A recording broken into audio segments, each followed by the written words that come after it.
Hello friends, welcome back to my channel. আজকের রেসিপিটা একটু অন্যরকম। পনিরের রেসিপি বানিয়েছি। যেহেতু সরস্বতী পুজো চলে আসলো, তো পনিরের একটা সুন্দর রেসিপি বানিয়েছি, যেটার নাম হচ্ছে দুধ পনির বা হোয়াইট গ্রেভি পনির।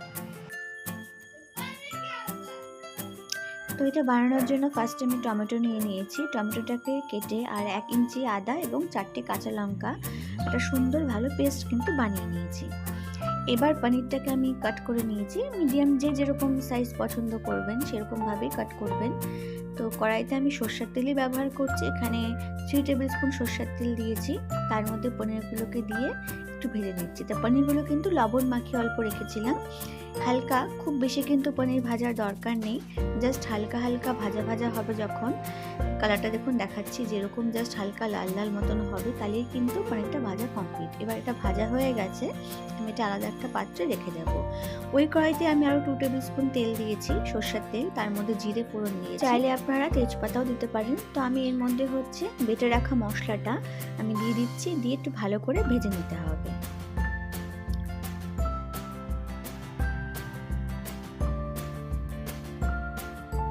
তো মশলা দেখুন ভাজা মোটামুটি প্রায় হয়ে গেছে, কাঁচা গন্ধটা বেরিয়ে গেছে টমেটোর। এবার এর মধ্যে গুঁড়ো মশলা দিচ্ছি। আমি অল্প হলুদ গুঁড়ো, 1 টেবিল স্পুন জিরে গুঁড়ো, আর 1.5 টেবিল স্পুন ধনে গুঁড়ো, লঙ্কার গুঁড়ো, অল্প কাশ্মীরি রেড চিলি পাউডার এবং স্বাদ মতো লবণ দিচ্ছি। আর ব্যালেন্স করার জন্য অল্প একটু চিনি ব্যবহার করছি। দিয়ে ভালো করে কিন্তু মশলাগুলো সব ভেজে নিতে হবে।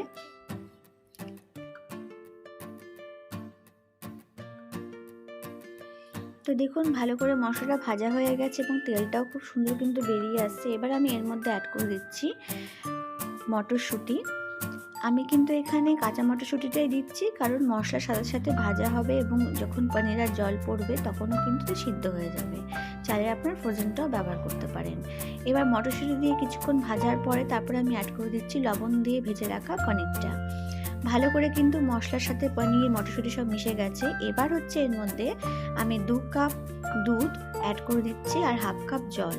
তার মধ্যে আমি দিয়ে দিচ্ছি কসুরি মেথি। এবার আমি এটাকে কভার করে মিনিট 5 কিন্তু কুক হতে দেবো ভালো করে। তো দেখুন ঢাকনা খুলে দিয়েছি এবং 5-6 মিনিট পর সুন্দর মতন কিন্তু ফুললি কুক হয়ে গেছে এবং গ্রেভিটা কত সুন্দর লাগছে দেখতে। দেখুন টমেটো পেস্ট করে দিলে খুব সুন্দর গ্রেভিটা হয়। তো ফ্রেন্ডস, তৈরি হয়ে গেছে দুধ পনির বা হোয়াইট গ্রেভি পনির। আমি কাঁচা লঙ্কাও অ্যাড করেছিলাম। এরকমভাবে কিন্তু গরমা গরম কিন্তু ভোগের খিচুড়ির সাথে হোক বা ফ্রাইড রাইস বা পোলাওর সাথে বা রুটি পরোটার সাথেও কিন্তু খেতে খুবই ভালো লাগে। অবশ্যই ওগুলো প্লিজ একবার বাড়িতে ট্রাই করবেন।